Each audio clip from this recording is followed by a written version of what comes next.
Get ready to do life and business on your terms and truly live your big ticket life.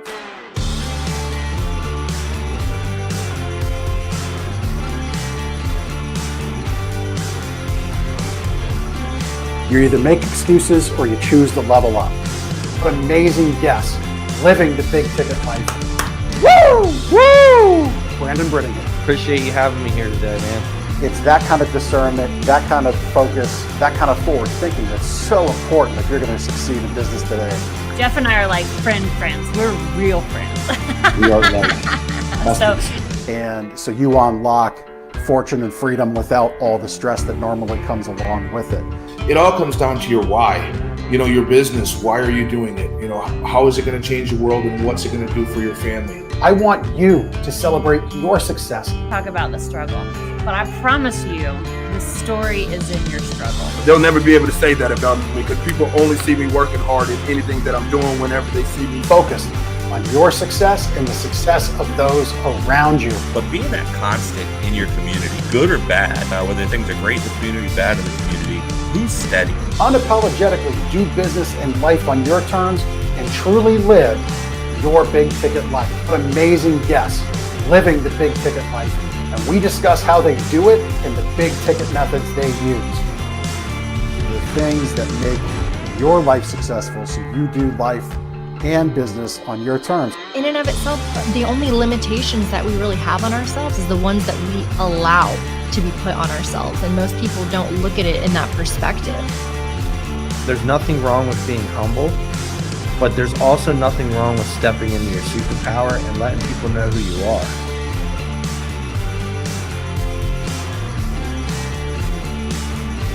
Get ready to do life and business on your terms and truly live your big ticket life.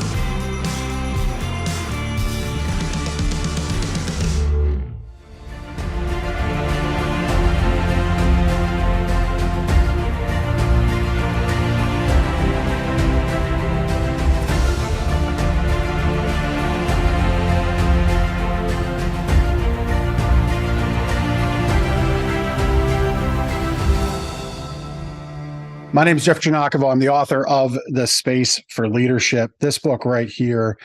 Thank you all so much for getting the book. You know, these recordings I've learned over the years, we get people that pick them up live. We get people that pick them up in recording. I often chunk out parts and pieces of these types of calls and share them out later. So there's always multiple reasons to engage, but I always like to start right here at the top of the hour. And so that's what we're going to do. And I just want to make sure that I've got everything going live. Jeff, real quick, I want to make sure you can see me and hear me okay. Just nod your head. Perfect. Wonderful. I've done presentations, been on presentations where it goes 5-10 minutes in, and I've made the mistake of not pushing a button, and others have too. So I want to make sure we don't do that here today. So I'm gonna jump in. This call, The Power of Space.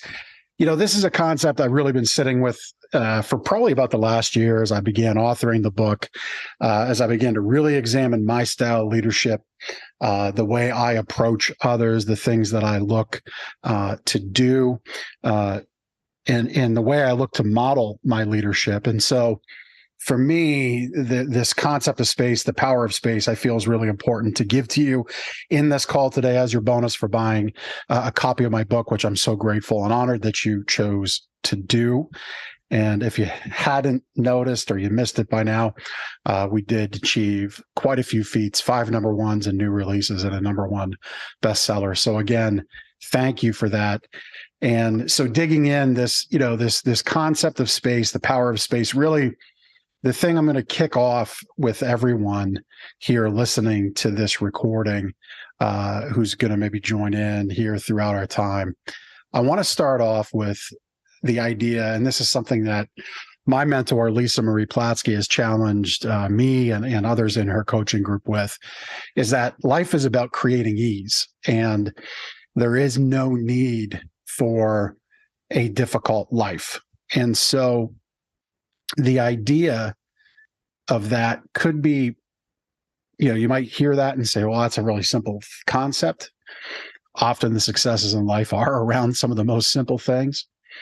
But this concept that I'm going to give to you tonight, the power of space, really dovetails into that statement that I've been challenged with as of late about creating ease in my life, creating ease for others, really creating an opportunity to work together where it doesn't have to be difficult. We don't have to have this constant butting of heads.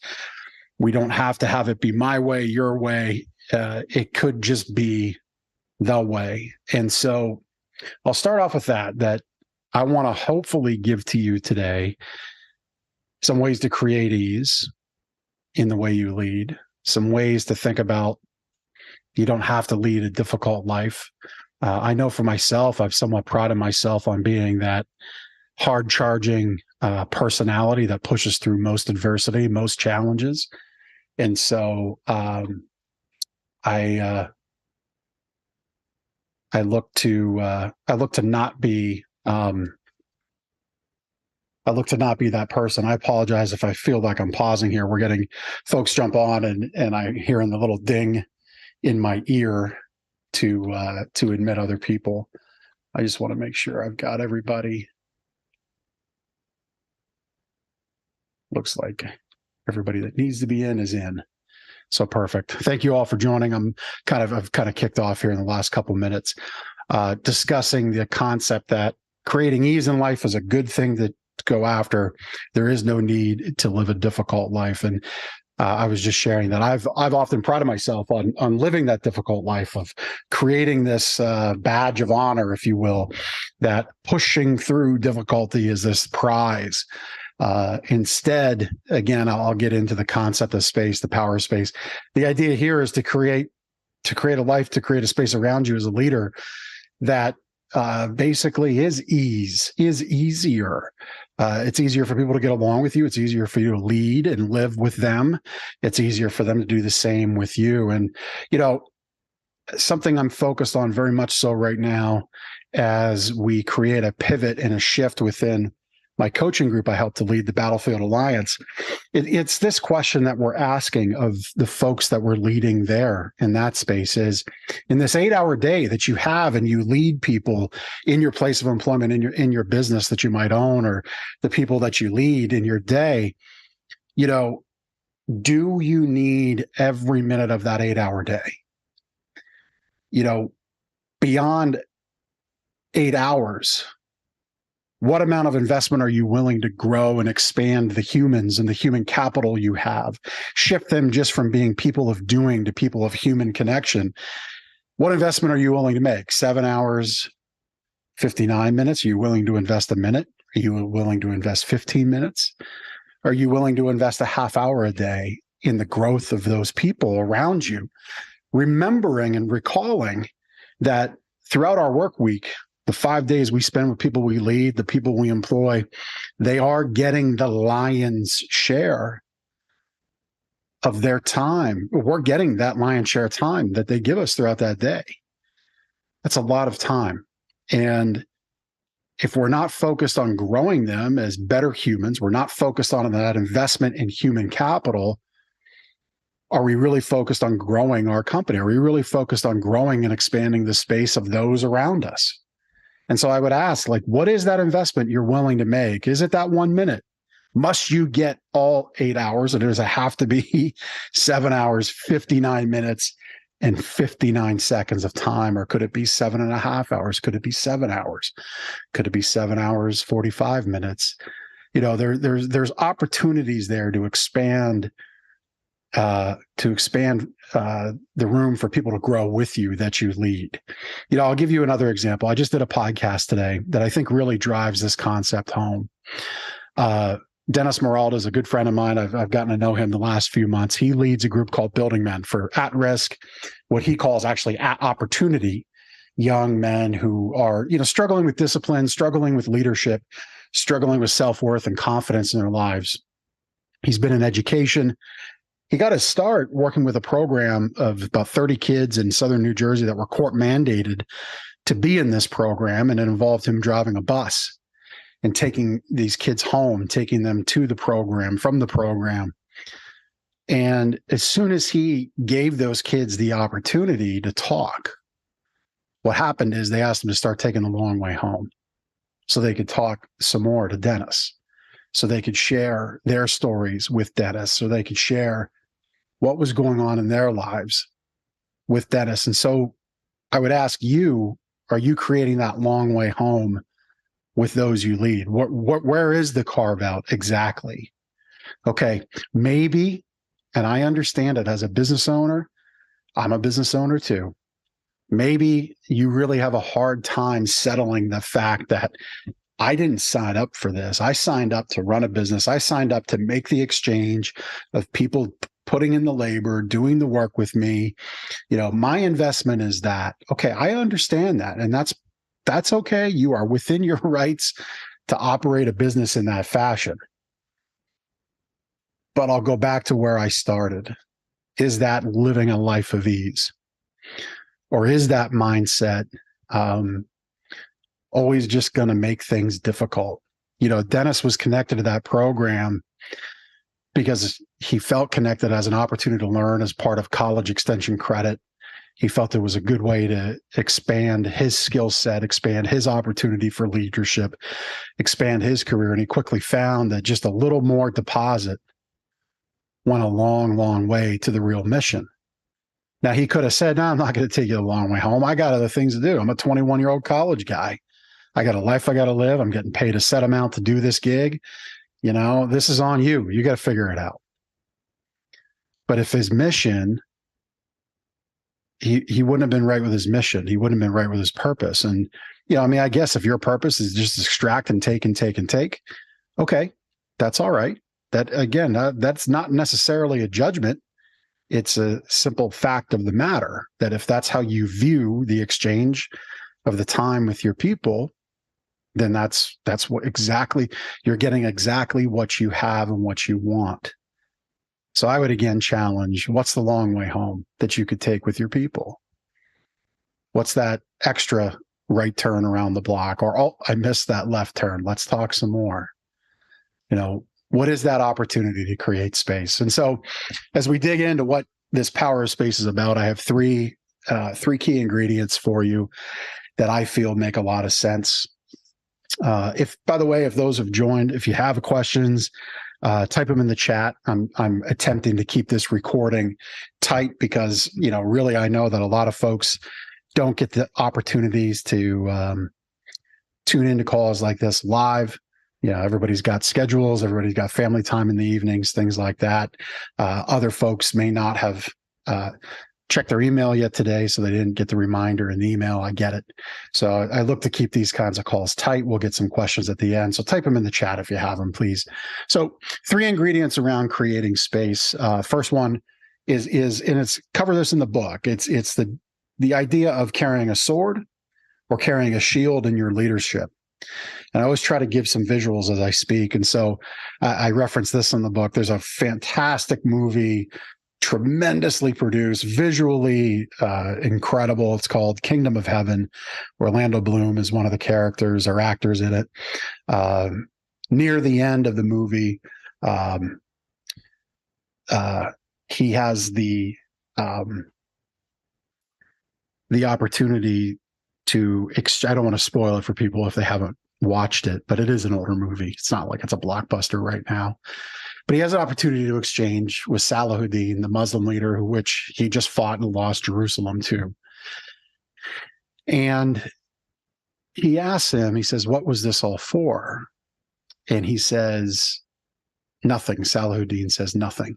And then he turns to him, pauses, there's a long pause, turns, walks away, turns back, and says to him everything. And, in the book, it's in there. You can actually scan the QR code and go right on YouTube to that clip I'm referencing. In that moment, there was no sword, if you will, despite there having just been this tremendous battle. That was an expansion of space. That statement, in my opinion, that was an expansion of it's worth nothing. It's worth everything because it means so much to my people to hold this city. In the end, it doesn't mean anything, right? Your faith can be connected no matter where you are on earth. Your people can live together no matter where they are on earth. But this place meant everything, while at the same time meaning nothing.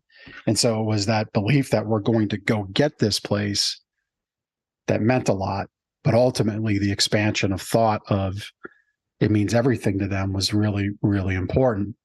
Another way to look at the sword and the shield is swords create offense, right? Think of somebody with a sword. It's cuts people down. It creates wounds. It creates chaos, creates death, all that stuff.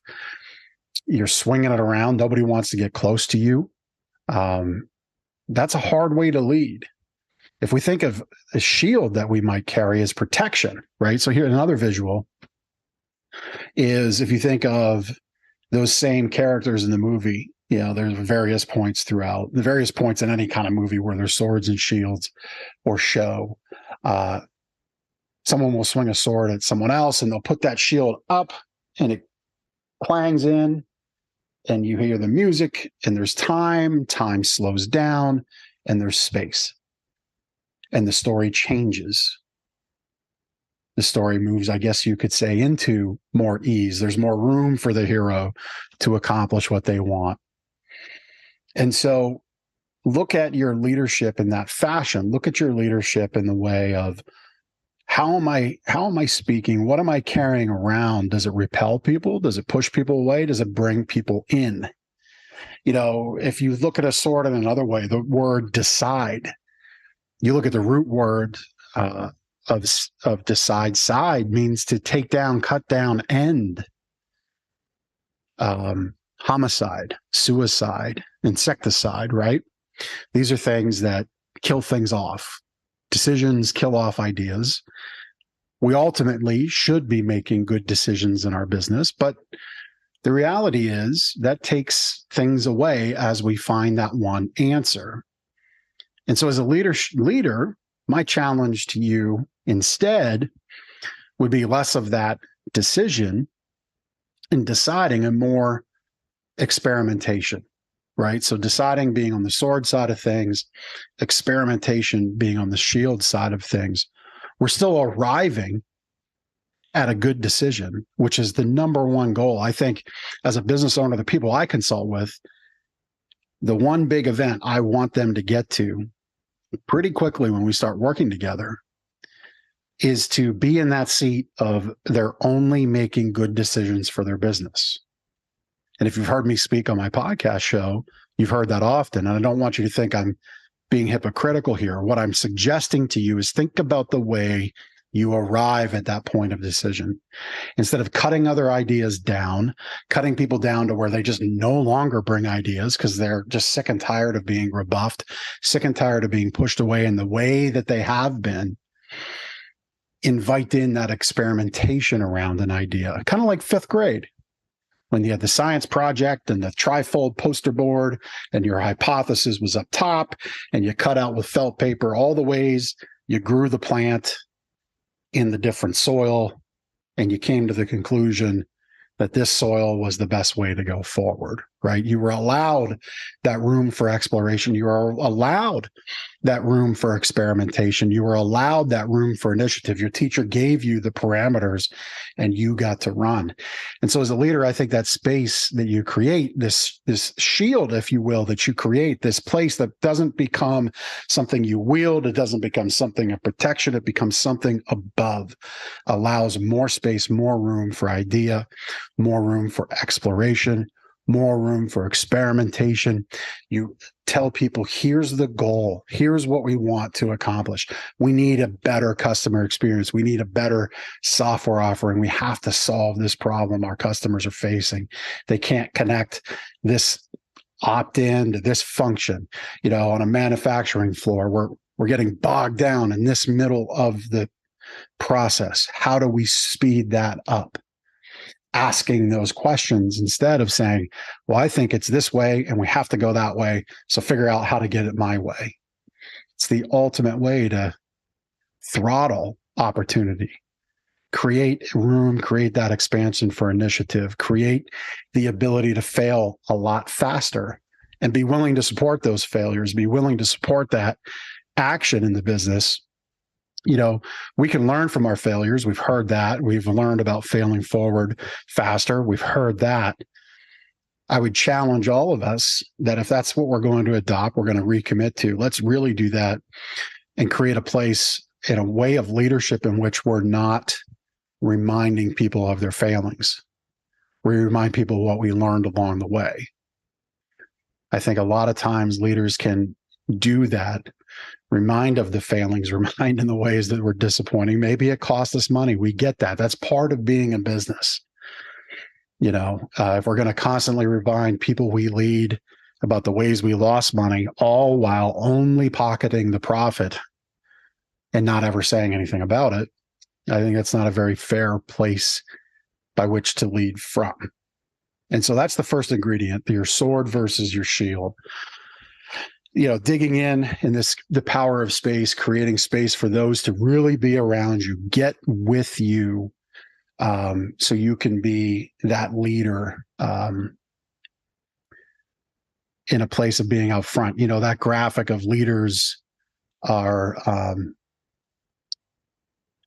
in with the team, pulling with the team, being out front. We've seen that. They're not behind cracking the whip. They're out front pulling along.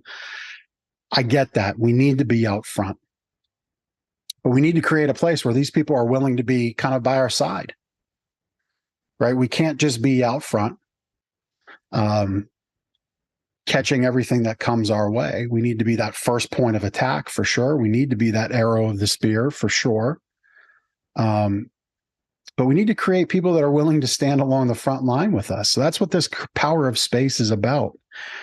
And we do that by acknowledging, again, another chapter in the book. I like to say that new cuts, aren't old scars. So another visual for you to kind of define what I mean by new cuts aren't old scars. You're driving down the highway, you need to get somewhere, and there's this person in the left lane doing 5 miles under the speed limit. And you're going through the progression, you approach, you get close, you back off. You do that a few times. You maybe flash your headlights. You might start to weave side to side to try to catch some eye and some peripheral vision, and they're just not there. Well, that person, I can tell you, there's never been that ability for that person to wake up in their morning and say, I'm going to go disrupt, our folks on the line live tonight. I'm here to disrupt Jeff's day, Wiley's day, Trisha's day. And who else did we have here? Trisha, Wiley, Jeff. Yep. That person never decided to disrupt your day. That wasn't the grand scheme of things. No one really truly sets out to disrupt your day. The people you lead don't, the people you employ don't, the people you work with don't, those by your side on a project don't. Their responses throughout the day, my belief is that it's a defense mechanism of their own issues, right? They've been cut down so many times that they've got these scars built up, and what they give off isn't about you. It's not meant to be a new cut for you. It's just about what they have going on in their day. So let's go back to the highway. You're behind this person doing 5 miles under the speed limit. Have we ever considered that possibly they just lost a dear loved one and they're on the way to the hospital? Possibly they just got a poor health diagnosis. Possibly they've just been fired from their job and they're on the way home, right? So their mind is obviously elsewhere. This person never endeavored to disrupt your day. They're just in this environment where they're responding to theirs. And yeah, it affects the people around them, but it isn't intentional. It isn't meant to be. This cut over here is meant to rip open your scar over there, if that makes sense. And I hope it does. I'll give you an example directly from my leadership, a major failure. You can Google 830 Plaza Boulevard, Lancaster, Pennsylvania, 17601. That's the location of my retail store. I don't share that with you to sell you a mattress because that's what that business is. I share that with you so you can go on Google Earth and look at the parking lot view, and you can see back in the back parking lot to the front of the road, to the main street. Well, there was a day, it was Labor Day, actually Labor Day, I think 2015, so about 8 years ago, almost to the day of this recording, 8 years, 1 week. I hit the street from our parking lot at 65 miles an hour. I was so pissed off. I was so pissed off because internally, an employee had just cut me. An employee had continuously gone against what we wanted done in the business, continuously didn't fill out their commission reports. My business partner as well kind of went along in that, what I'll call a scheme for the emphasis of story, and just accepted it and processed payroll. And the agreement amongst all of us was that another payroll would not happen unless those reports were done. Now, why was that so important to me to get those reports done? Because at the time we were looking to expand, and we could not expand if we did not have additional leaders in the business. So for me, my whole goal of that was getting a deeper understanding of expanding our role to create more leaders. The problem was those people I wanted to be leaders, they were not in any way, shape, or form, not through their own fault, just who they were. They were not willing to come stand side by side with me, even though I'm a step out front. They wanted to be directly behind. And I, as a leader, didn't recognize that. And so I hit 65 miles an hour leaving the parking lot because I take their inability to communicate that with me, which my leadership up to that point didn't allow them to. I was always deciding for them, right? I was making that decision for them to be a leader, though they didn't want to be, putting them in their place of leadership, which only I saw.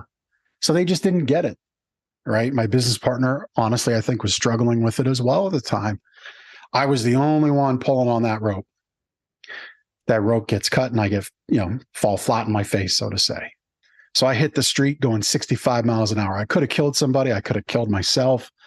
It was just a terrible, terrible moment of leadership.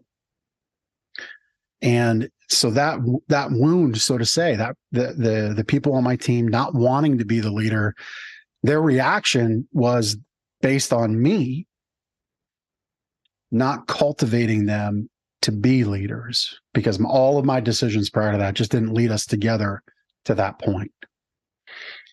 And so their external way of handling what I asked, I equated to these old scars, right? You're not with me. You're against me. This is the same stuff I dealt with. This is the same hurts, the same issues, almost like reliving all the trauma of the past, all in this messy old ball that manifested itself, my foot to the gas pedal, burning rubber out the parking lot, which if you don't Google it, is probably less than 1/8 to 1/4 of a mile at 65 miles an hour, making a left turn out of the parking lot, no less. So I'm kind of like Tokyo Drift. Not a good look. And that's how those old scars can manifest into new cuts if we allow them. It's how we respond, right? There's a Stoic saying, I'll probably butcher it. I always do. But this, the Stoic belief is that judgments in our day are more about how we actually respond to the issue. In other words, how do we respond to that person doing 5 miles under in the left lane on the highway, as opposed to, do we actually seek to ask ourselves, why is that person going 5 miles an hour, as opposed to what most do? And that's lay on the horn, flash the high beams, fly out in the right lane, give them the finger as you pass, and then book it down the road on your way, right? The Stoic would say, let's seek to understand, versus what I just laid out about flying out in the right lane. And so old scars do not equal new cuts.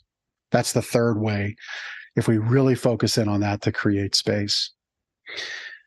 The third ingredient, understanding your position as a leader, right? So leaders truly mentor at least one person in their life. Again, if we go back 8 years ago, we're struggling as a company. We're trying to grow. We're not cultivating the people around us. I'm not mentoring anybody. I'm laying down the sword. I'm making the decisions. I'm cutting one person. It's kind of like death by 1,000 cuts, and I didn't even know anybody was bleeding. I just think everybody's there wanting to pull in the same direction as me. Leaders mentor at least one person who's around them. If you're not doing that, you're not a leader. Now, from that moment, from that time, I can proudly say, looking inward, a handful of years later, we had a gentleman leave our business. We just couldn't give him what he needed for his family of 8. I'm sorry, family of 7.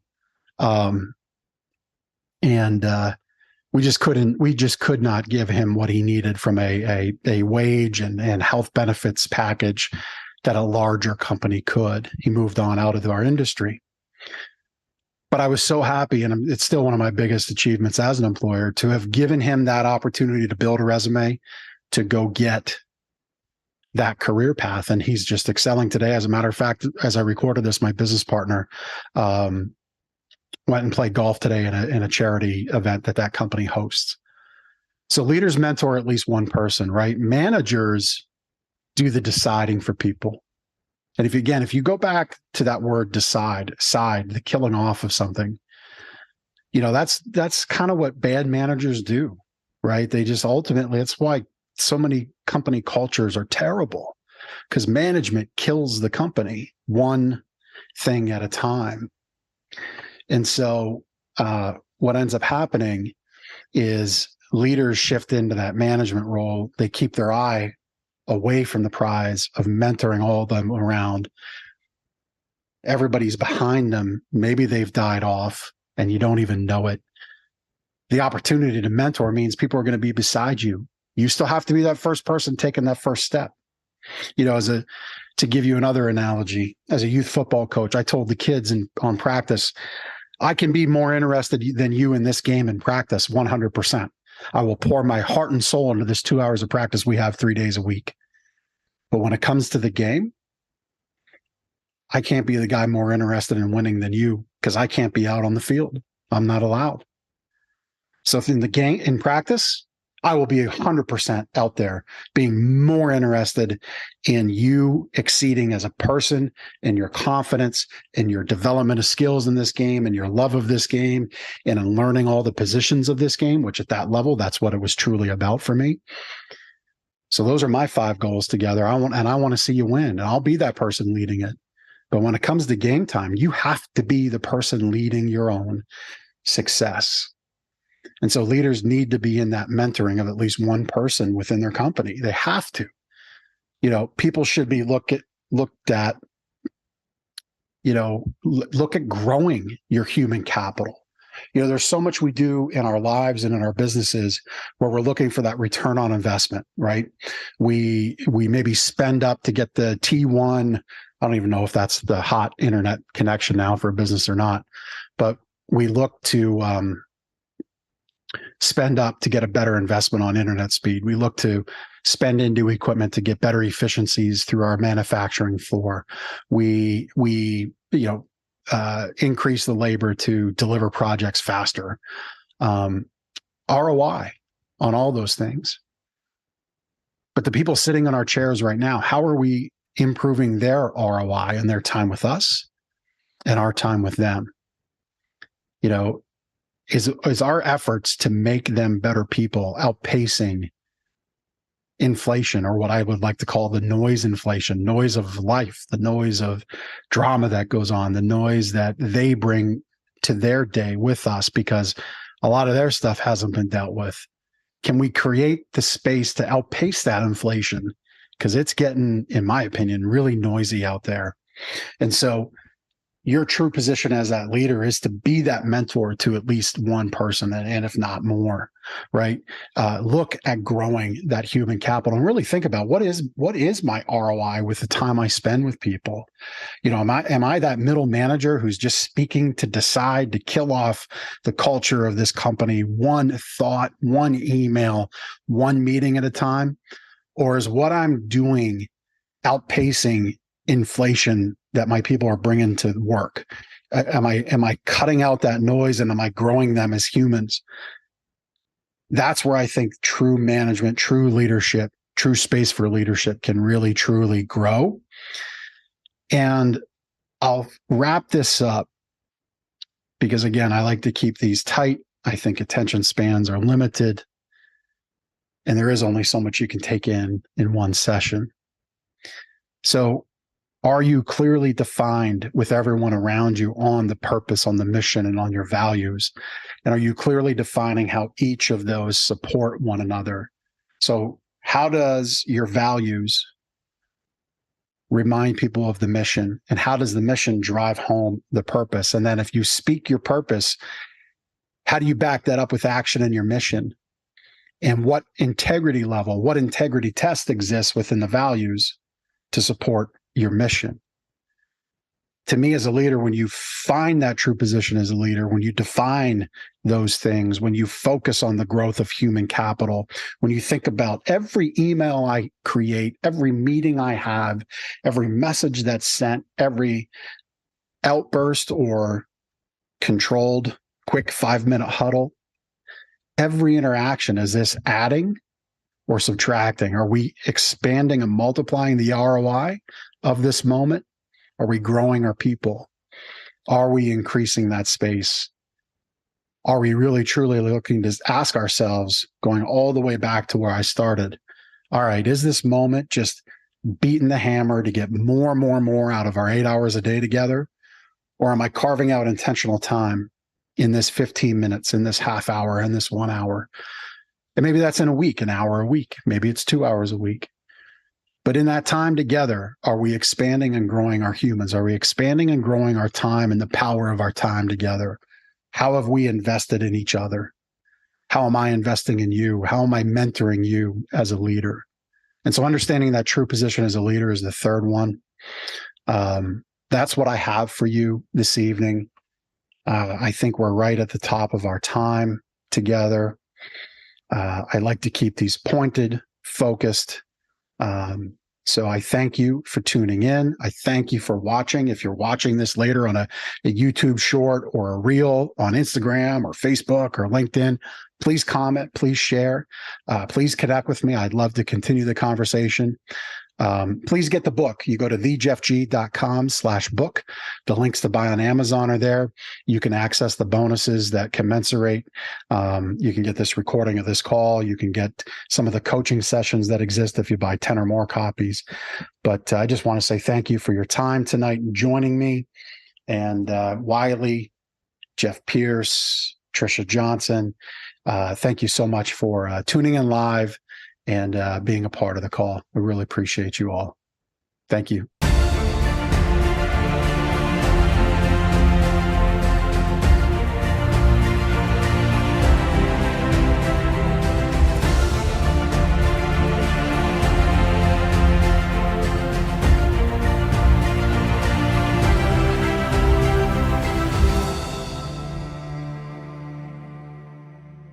Thank you so much for taking the time to listen to this episode of The Big Ticket Life.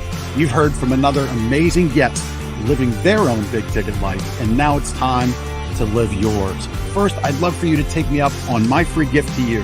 Claim your gift at gift.thebigticketlife.live. That's gift.thebigticketlife.live. See, all your life you've been told what is and what isn't possible by the loudest voices from the cheapest seats. It's time to finally do life and business on your terms.